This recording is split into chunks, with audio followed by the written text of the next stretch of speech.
Samajwadi party ने चुनाव result आने के पहले ही लगता है हार मान ली है और 5 चरणों के चुनाव पूर्ण होते होते अब वो बहाना खोजने लगे हैं कि हार के लिए ठीकरा किस पे फोड़ें। तो जैसा हमने पहले भी देखा है, भारतीय जनता पार्टी जीतती है तो ईवीएम खराब होती है और भारतीय जनता पार्टी हार जाए तो ईवीएम ठीक होती है। यह विपक्ष का हमने दोगलापन देखा है। अब समाजवादी पार्टी के लीडर ईवीएम पर सवाल उठाने लगे हैं। यहां तक आप देखिए कि पढ़े लिखे सांसद एचटी हसन, जो एसटी हसन है मुरादाबाद के सांसद, वो ये कह रहे हैं कि ईवीएम और मोबाइल फोन तो हैक हो सकता है। मान लो चलो मोबाइल फोन की बात कर रहे हैं, लेकिन वो ईवीएम के हैक होने की बात कर रहे हैं और वो ये कह रहे हैं कि हमारे कार्यकर्ता हालांकि ड्यूटी दे रहे हैं, पहरेदारी कर रहे हैं, ले ईवीएम को हैक नहीं होने देंगे। लेकिन अब वो सवाल उठा रहे हैं, जबकि ईवीएम को लेकर चुनाव आयोग बाकायदा चैलेंज कर चुका कि कोई भी नागरिक अगर इस ईवीएम को हैक करके दिखा दे तो हम इस चुनौती को स्वीकार करते हैं। सुप्रीम कोर्ट तक में फैसला गया था, सुप्रीम कोर्ट तक में एप्लीकेशन डाली गई थी ईवीएम को लेकर, उसके बाद एक कमेटी बनी थी और यह सारा केस हुआ था जब 2019 के चुनाव हुए थे लोकसभा के। यहां आपको एक और बात बता दूं जिसको सुनकर हंसी भी आती है।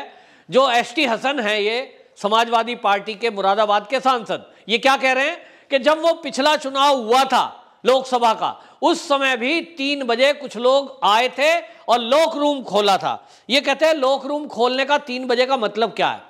अब एसटी हसन से कोई पूछे कि यदि मुरादाबाद में पिछले चुनाव में, यानी जब ये सांसद बने 2019 में, अगर लॉक रूम खुला था, ईवीएम हैक हो सकती थी, तो एसटी हसन जी समाजवादी पार्टी से थे, आप सांसद कैसे बन गए?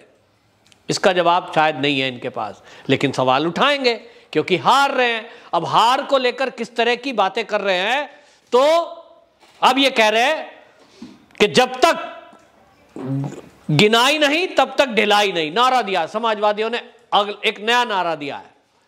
तो अब हम देख रहे हैं कि ये जो है इस समय पहरा दे रहे हैं, रात भर स्कूल के बाहर बैठे हैं जहां ईवीएम सुरक्षित रखे गए। पहरा दो, बैठो, कुछ भी करो, लेकिन क्या इनको चुनाव आयोग पे भरोसा नहीं है?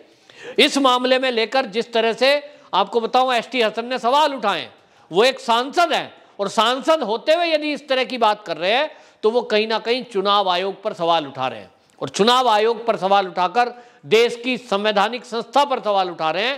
ये गंभीर मामला है कि अगर आप देश की किसी संवैधानिक संस्था पर सवाल उठाएं, चाहे वो सुप्रीम कोर्ट हो, चाहे वो ये चुनाव आयोग हो, इसको आप ये कह रहे हो कि ईवीएम हैक हो सकती है, इसका मतलब तो आप उस पर सवाल उठा रहे हो।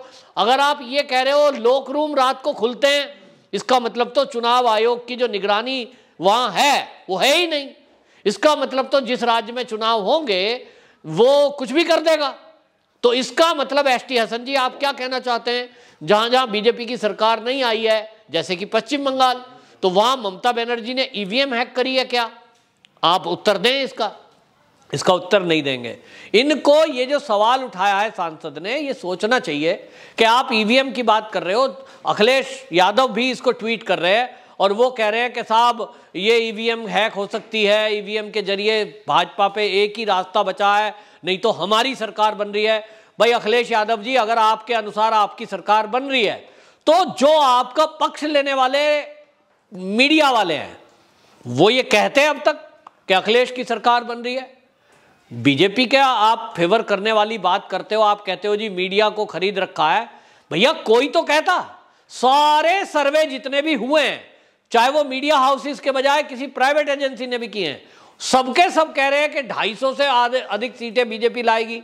और ये 250 जो कर रहे हैं, इसी में बीजेपी कह रही है कि अभी 2 चरण के चुनाव बाकी हैं और 2 चरणों में क्या हालत है। आजमगढ़ में आपको बता दूं, आजमगढ़ की स्थिति यह है कि जहां से अखिलेश यादव सांसद हैं, वहां से लोग कह रहे हैं कि केवल समाजवादी पार्टी को यदि सीटें मिली तो वो 2 सीटें मिलने के चांस है, बाकी बीजेपी को मिलेंगी। अब आप समझिए, जनता है, जनता कह रही है कि जो गरीब जनता है खासतौर पर, उनका कहना यह है कि अगर अखिलेश की सरकार रहती है तो गरीबों का, छोटे लोगों का शोषण होता है, इनकी शासन में गुंडागर्दी ज्यादा होती है और गुंडागर्दी वाले लोग ही सपोर्ट कर रहे हैं। सारी रैलियों में जितनी भीड़ आप देख लेंगे, यदि उनके पहचान पत्र आप चेक कर लें, उसमें आम जनता नहीं है, वो लोग हैं जो बवाल करने में विश्वास रखते हो हल्ला बवाल, और यही लोग हैं लूट खसूट मचाए जब सरकार रहे, वो चाहते हैं कि हमारी ही सरकार आ जाए। और तो कुछ हुआ नहीं, विकास हुए नहीं, नौकरी बिना रिश्वत लगी नहीं, लॉ एंड ऑर्डर की स्थिति किसी से छुपी नहीं। और अब जब गरीब जनता ने तय किया है कि हम अखिलेश को तो आने देंगे नहीं, तो अब इनको लगता है कि जब आजमगढ़ में नहीं आ रहे, जहां से सांसद हैं, तो फिर बाकी जगह क्या हाल होगा। बाकी तो भैया बाकी जगह आप देख लीजिए कि गोरखपुर एरिया है, चाहे वो वाराणसी वाला एरिया है, वो वाराणसी जो एरिया है, वहां तो इतने धार्मिक नगरी है, और मोदी जी के द्वारा जो काम हुए हैं, जो अभी काशी विश्वनाथ कॉरिडोर बना है, इसके कारण से ये खाली ये एक मुद्दा नहीं है। मुद्दा केवल ये है कि काशी क्षेत्र पूरा, जो पश्चिमांचल पूर्वांचल, ये जो पूरा क्षेत्र है, इसमें आप देखेंगे अगर ट्रैवल करें तो जितनी सड़कें बनी हैं, जो विकास के काम हुए हैं, जनता कहती है कि पहले ये नहीं थे। और एक आपको बता दूं, चाहे ये क्षेत्र हो गोरखपुर का, मतलब जो 5वां 6ठा चरण है, और चाहे 7वें चरण में बनारस वाला एरिया है, दोनों जगह। और पहले चरण से लेकर एक मुद्दा है जो गरीबों से जुड़ा हुआ है, वो है गरीबों को मिलने वाली सुविधा, उनको मकान मिले, शौचालय मिले, राशन मिला 2 बार। सब लोग कहते हैं ये केवल योगी शासन में हुआ है, पहले गरीबों की कोई सुनता नहीं था। जिनकी पहुंच नेताओं तक होती थी उनको सरकारी सुविधा यानी मकान वगैरह मिल जाया करते थे। कभी ऐसा हुआ ही नहीं निष्पक्षता से किसी को मिला हो। मुझे तो ऐसे बहुत आदमी मिले हैं जिनके बच्चों की नौकरी लगी है योगी शासन में, वो बहुत गरीब। मेरे यहाँ गाजियाबाद में एक है, बहुत ही गरीब है, वो कहता है जी मजदूरी करता हूँ, मेरे बच्चे की नौकरी के टाइम में वो तैयारी कर रहा था काफ़ी दिनों से, तो वो बिना रिश्वत के तो लगेगा नहीं, ऐसा सब कहते थे। लेकिन जब योगी बाबा आए, उस बच्चे ने फार्म भरा, आज वो नौकरी पे लगा है। 1 रुपया देना उसकी बेचारे की हिम्मत ही नहीं है। ये कभी कोई कल्पना कर सकता है क्या कि उत्तर प्रदेश में ऐसी कोई सरकार आएगी जहां 4.5 लाख नौकरियां बिना रिश्वत के लग सकती हों, लोगों को राशन में दाल चावल और तेल जैसी सुविधा जो हैं वो मिल रही हैं। अखिलेश यादव कहते हैं महंगाई बहुत बढ़ रही है, तो भैया गरीबों को जब महीने में 2 बार राशन मिल रहा है, उनको तेल मिल रहा है, दाल मिल रहा है, तो जो खाने के लिए चाहिए वो तो मिल रहा है। इसके अलावा कपड़ा साल में 1 जोड़ी किसी ने बनवा लिया, पूरा साल चलता है। इसी तरह बाकी और क्या लाएगा भाई। गांव के किसान हैं, गरीब हैं, मेहनत मजदूरी करते हैं, उनको सम्मान निधि भी मिल रही है किसानों को, गरीबों को उज्ज्वला गैस मिल गई। तो ये सारी सुविधा जब सरकार दे रही है, तो महंगाई का मुद्दा कोई ऐसा नहीं है कि भाजपा सरकार आई है तभी आया है। महंगाई का मुद्दा तब रहता है जब आपको कोई सुविधा सरकार से मिल नहीं रही हो, चीजों के दाम बहुत बढ़ गए हों। गरीब लोग जो है उनकी पहली पसंद आज योगी जी बने हुए हैं। इसका कारण ये है, वो लोग कहते भी हैं कि मोदी जी ने कई बार कहा कि हमारी सरकार गरीबों की सरकार है।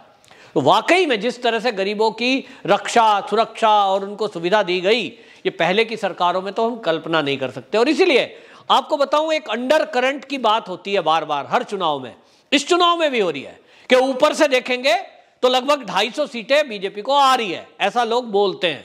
लेकिन वो कह रहे हैं एक अंडर करंट है, वो अंडर करंट का पता नहीं लगता है, साइलेंट वोटर है। वो अगर बीजेपी के पक्ष में गया तो मामला 350 के पार हो सकता है, मतलब 350 तक पहुंच सकता है। ये जो अंडर करंट है ये क्या है, इसको समझने के लिए लोगों को गांव के लोगों से बात करनी होगी, और वो भी अपने लोगों के भेष में। यानी अगर मैं शहर का रहने वाला हूं, किसी अनजान गांव में चला जाऊं, गांव वाले इतना समझते हैं कि ये बाहर का आदमी है, पता नहीं बाद में हमारी जान को झंझट बनेगी, इसलिए वो बोलते नहीं है। वो पूछते भैया हमने तो वोट दी नहीं, या तो कहेंगे शकल देखकर समाजवादी का है तो उसे कह देंगे तुम्हें दी।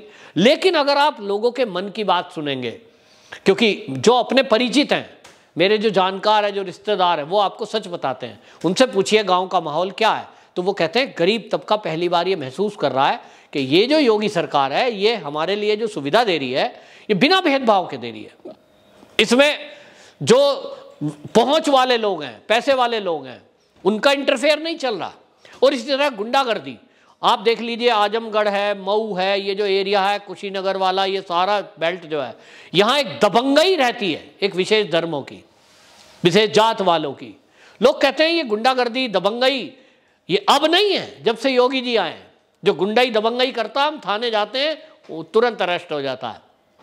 वो ऐसा बहुत एरिया है जिसमें लोगों के पास हथियारों के लाइसेंस है, पैसे वाले लोग हैं, काम करवा लिया खेतों में और मजदूरी देते नहीं, भगा देते हैं, भागो यहाँ से, 200 रुपये लेने हैं तो ले, दिहाड़ी तय हुई 400, दिया 200 और भगा दिया, मजबूरी है साहब, क्या करें, कहते हैं लोग।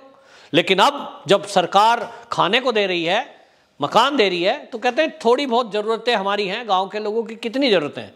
रहा शहरों का, शहर के लोगों को चाहिए विकास, सड़कें, बिजली, तो इन मुद्दों पर सरकार बनती दिख रही है। ऐसे में एसटी हसन जैसे लोग आरोप लगा रहे हैं, लोग उनके ऊपर हंस रहे हैं कि एक सांसद खुद ही ये कह रहा है कि पिछले चुनाव में जो लोक रूम खोला गया था, ईवीएम में गड़बड़ी की गई, तो भैया तुम सांसद कैसे बन गए, अखिलेश यादव सांसद कैसे बन गए। ये जो जीत के आई है पूरे लोग समाजवादी पार्टी के, एक आध सीट भी क्यों देती बीजेपी, पूरा बहुमत के साथ सब जगह सुपड़ा साफ कर देते जैसे बाकी दलों का हुआ, फिर बाकी राज्यों में जहां भाजपा नहीं है वहां भी आती। तो ये बेमतलब के आरोप हैं और इनको कोई अब समझने वाला नहीं है। और एक और बात, जैसा मोदी जी ने कहा कि अगर कोई ईवीएम पर सवाल उठा रहा है, इसका मतलब है वंशवाद समाप्त, इसका मतलब है हार स्वीकार कर रहे हैं, तभी आदमी बहाने लगाता है। बहरहाल जनता तय करेगी, 10 मार्च सबके सामने होगा। इतना तो तय है कि ईवीएम पर सवाल उठाना कहीं ना कहीं समाजवादियों की बौखलाहट को दर्शाता है। वंदे मातरम।